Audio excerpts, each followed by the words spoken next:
To I news. దేశంలో సార్వత్రిక ఎన్నికల వేళ పార్టీల విరాళాల అంశం హాట్ టాపిక్గా మారింది. ఆయా పార్టీలకు ప్రైవేటు రంగ సంస్థలు అందించిన సొమ్ముకు సామాన్యుడు షాక్ అవుతున్నాడు. అసలేంటి ఎలక్టోరల్ బాండ్లు? ఏ కంపెనీ ఏ పార్టీకి ఎంత సొమ్ము చెల్లించింది? టాప్ 10లో ఉన్న సంస్థలేంటి, కంపెనీలేంటి? ఈ వ్యవహారం ఇక్కడితోనే ముగుస్తుందా లేక మరో మలుపు తిరగబోతుందా?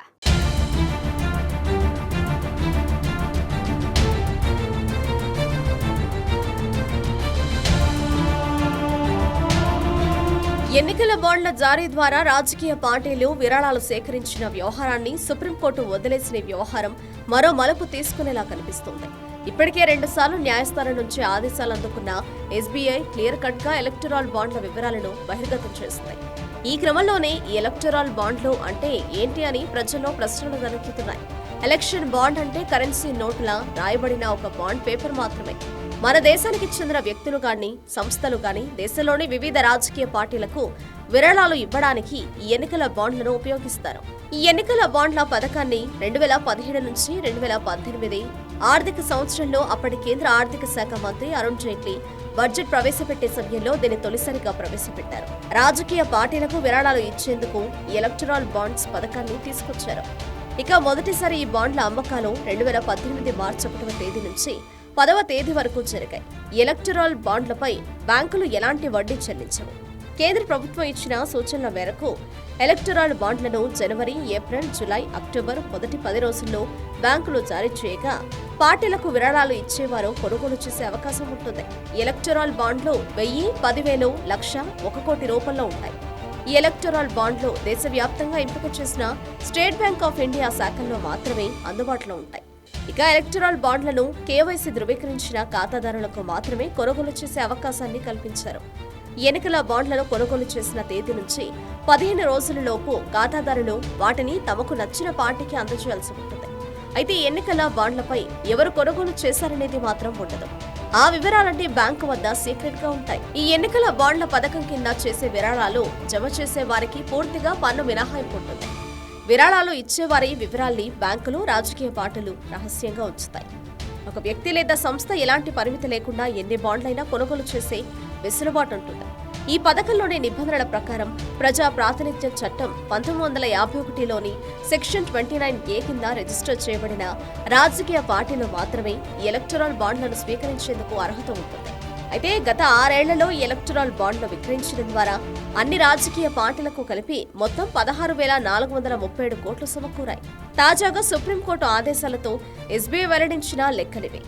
ఇందులో అత్యధికంగా విరాళాలు పొందిన పార్టీ బీజేపీ. ఎలక్టోరల్ బాండ్ల ద్వారా గరిష్టంగా 6,060.51 కోట్ల విరాళాలు అందుకుంది. ఇది మొత్తం బాండ్ల విలువలో దాదాపు సగం. ఒక్కొక్కటి కోటి రూపాయలతో కూడిన 5,854 బాండ్లను, 10 లక్షల రూపాయలు విలువ చేసే 1,994 బాండ్లను బీజేపీ పార్టీ క్యాష్ చేసింది. తృణమూల్ కాంగ్రెస్ అత్యధికంగా ఎలక్టోరల్ బాండ్లను పొందిన రెండో పార్టీగా నిలిచింది. 1,609.50 కోట్ల విలువైన 3,275 ఎలక్టోరల్ బాండ్లను ట్రేడింగ్ చేసింది.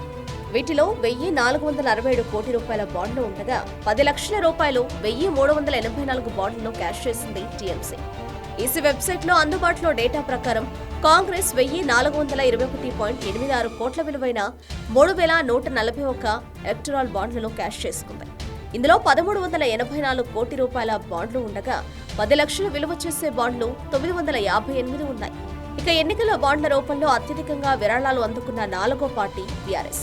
ఒడిశాలో అధికారంలో ఉన్న బిజు జనతాదళ్కు 776 కోట్లు, తమిళనాడును పాలిస్తున్న డీఎంకే పార్టీకి 639 కోట్లు, ఏపీలో అధికారంలో ఉన్న వైసీపీకి 337 కోట్లు విరాళంగా వచ్చాయి.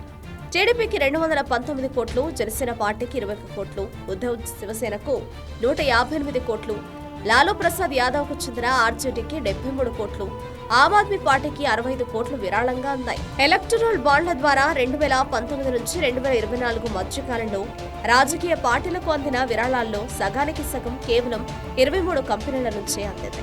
వీటిలో టాటా గ్రూప్, రిలయన్స్ గ్రూప్ ప్రత్యక్షంగా లేకపోవడం ఆశ్చర్యం. ఆ 3 దిగ్గజ కంపెనీలు తప్పకుండా ఎలక్టోరల్ బాండ్ల లిస్టులో ఉంటాయని అంతా భావించారు. కానీ వాస్తవం అందుకు పూర్తి భిన్నంగా ఉందని కేంద్ర ఎన్నికల సంఘం విడుదల చేసిన సమాచారాన్ని బట్టి తేటతెల్లమైంది. రాజకీయ పార్టీలకు భారీ విరాళం ఇచ్చి టాప్ ప్లేస్ లో నిలిచిన సంస్థ future gaming and hotel service private limited. ఈ కంపెనీ నుంచి 1,368 కోట్ల రూపాయలను ఆయా పార్టీలకు విరాళంగా ఇచ్చింది. అందులో బీజేపీకి 100 కోట్లు, తృణమూల కాంగ్రెస్ కు 542 కోట్లు, డీఎంకేకు 503 కోట్లను అందించింది. ఇక తెలుగు రాష్ట్రాల్లో పేరు మోసిన మెగా గ్రూప్ సంస్థ టాప్ 2లో నిలిచింది. 1,192 కోట్ల విలువైన బాండ్లను ఈ గ్రూప్ కొనగా అందులో బీజేపీకి 584 కోట్లు ఇచ్చింది. అంటే ఇది కాంగ్రెస్ కు అందిన మొత్తం విరాళాల్లో 5 రెట్లు ఎక్కువ. ఆయన ఇచ్చిన విరాళాల్లో అధిక మొత్తం బీజేపీ, బీఆర్ఎస్, వైసీపీలకే అందింది. ఎలక్టరల్ బాండ్ల ద్వారా మాత్రమే కాకుండా ప్రూడెంట్ ఫండ్ ద్వారా కూడా రాజకీయ పార్టీలకు విరాళం ఇస్తున్నారు.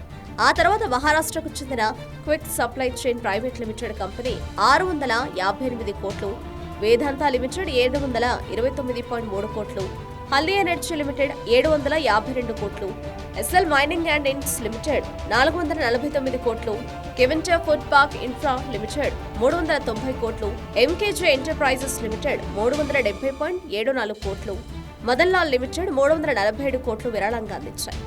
భారతీ ఎయిర్టెల్ గ్రూప్ 330 కోట్లు, western UP power transmission company 220 కోట్లు, యశోదా సూపర్ స్పెషాలిటీ హాస్పిటల్స్ 270.6 కోట్లు, ఉత్కల్ అల్యూమినా ఇంటర్నేషనల్ లిమిటెడ్ 270.6 కోట్లు, GLF commercial developers limited 256.6, Dhariwal infrastructure limited 230 కోట్లు, Birla carbon India private limited 210 కోట్లు, చెన్నై గ్రీన్ వుడ్స్ 210 కోట్లు, వేజీ సిర్కే కన్స్ట్రక్షన్స్ టెక్నాలజీ 200 కోట్లు విరాళంగా పార్టీలకిచ్చాయి. కేంద్ర ప్రభుత్వం తీసుకువచ్చిన ఎలక్టరల్ బాండ్స్ పథకం కింద వ్యక్తులు, కంపెనీలు, రాజకీయ పార్టీలకు విరాళాలు అందించే అవకాశం కల్పించింది. ఈ నేపథ్యంలోనే ఆ వివరాలు వెల్లడించకుండా రహస్యంగా ఉంచింది. అయితే సుప్రీంకోర్టు తాజాగా ఇచ్చిన ఆదేశాలతో ఆ వివరాలన్నీ బహిర్గతమయ్యాయి.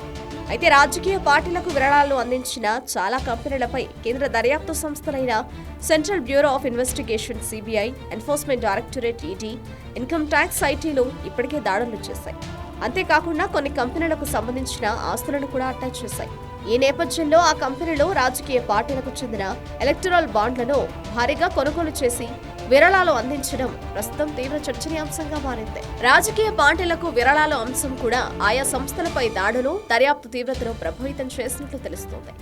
పార్టీలకు చెందిన ఎలక్టరల్ బాండ్లను ఎక్కువగా కొనుగోలు చేసిన 30 కంపెనీలలో 15 కంపెనీలపై ఐటీ, ఈడీ, సిబిఐ దాడులు నిర్వహించి కేసులు నమోదు చేశాయి. ఇప్పటికీ కొన్ని కంపెనీలపై కేసులు నడుస్తూనే ఉన్నాయి. ఈ క్రమంలోనే కొన్ని కంపెనీల్లో ఆస్తులను కూడా దర్యాప్తు సంస్థలు అటాచ్ చేసుకున్నాయి. ఈ క్రమంలోనే తాజాగా రాజకీయ పార్టీలకు ఆ కంపెనీలు ఇచ్చిన విరాళాల విషయం బయటకు వస్తుండటంతో ఆ సంస్థల్లో మరోసారి భయం రేకెత్తుతోంది. ఇక ఇప్పటి వరకు దాడులు జరగని, కేసులు నమోదు కాని కంపెనీలు కూడా భయపడుతున్నాయి. కేంద్ర ఎన్నికల కమిషన్ కు ఎస్బీఐ అందజేసిన ఎలక్టరల్ బాండ్ల సమాచారం ప్రకారం వాటిని కొనుగోలు చేసిన టాప్ కంపెనీలో సగానికి పైగా ఏజెన్సీల దర్యాప్తును ఎదుర్కొంటున్నాయని తెలుస్తోంది. అత్యధికంగా 1,300 కోట్లకు పైగా ఎలక్టరల్ బాండ్లు కొనుగోలు చేసిన future gaming and hotel service పైన కేంద్ర దర్యాప్తు సంస్థలు కేసులు పెట్టాయి. అంతేకాకుండా mega engineering and infrastructure limited, Vedanta limited, Haldi energy limited, Yashoda super speciality hospital, Jindal steel and power limited, DLF commercial developers limited, Chennai green foods private limited, doctor Reddy's laboratories limited, NCC limited, IFB agro limited, Divi's laboratory limited, Aurobindo pharma, united phosphorus India limited వంటి సంస్థలు ఇప్పటికే CBI, ED, IT దర్యాప్తులున్న జాబితాలో ఉన్నాయి. మొత్తంగా మొన్నటి వరకు రహస్యంగా నడిచిన ఈ వ్యవహారం బట్టబయలు కావడంతో ఇప్పుడు మరో కోణం వెలుగులోకి వస్తోంది. చూడాలి, ఈడీ చూపుతో ఈ వ్యవహారం మరో మలుపు తిరుగుతుందో లేక ఎండుకాటు పడుతుందో.